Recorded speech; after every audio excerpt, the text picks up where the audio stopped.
Qu'est-ce qu'un miracle? Tous les dictionnaires répondent en liant deux propositions. Il s'agit d'un phénomène extraordinaire. Et deuxièmement, sa cause réside aux yeux des croyants, dans une intervention divine. Ce qui distingue le miracle de la magie, laquelle utilise des procédés occultes ou fait appel à des forces naturelles immanentes à la nature.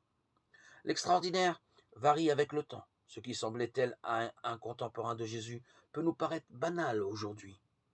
La psychiatrie moderne explique ou provoque des guérisons qui semblaient jadis miraculeuses, ce qui se vérifie notamment pour les sourds, les aveugles, les épileptiques ou les paralytiques, souvent cités dans les évangiles.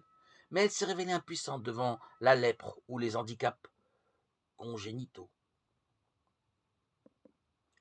L'extraordinaire existe encore, beaucoup connaissent par expérience ou par des proches les phénomènes de télépathie, de guérison inexpliquée, d'apparitions étranges, dont la plupart n'osent pas faire confidence, de peur de passer pour des esprits crédules ou dérangés.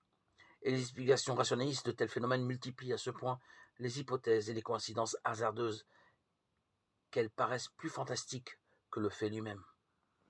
Les scientifiques admettent plus aisément aujourd'hui qu'au début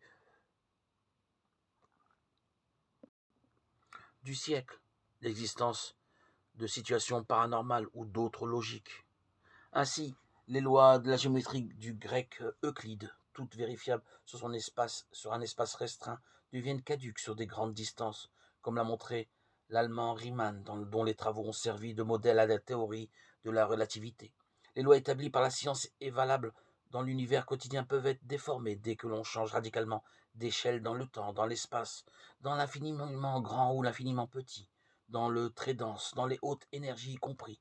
Pourquoi pas les autres énergies spirituelles.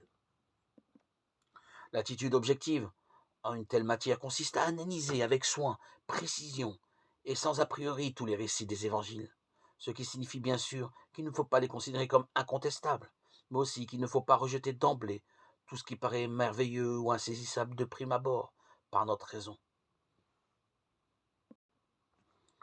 De ce qu'un fait vous semble étrange, écrivait Victor Hugo, vous concluez qu'il n'est pas.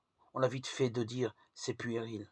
Ce qui est puéril, c'est de se figurer qu'en se bandant les yeux devant l'inconnu, on supprime l'inconnu.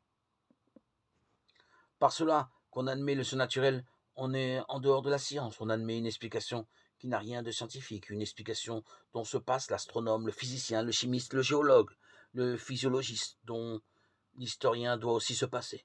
Nous repoussons le surnaturel pour la même raison qui nous fait repousser l'existence des centaures et des hippogriffes.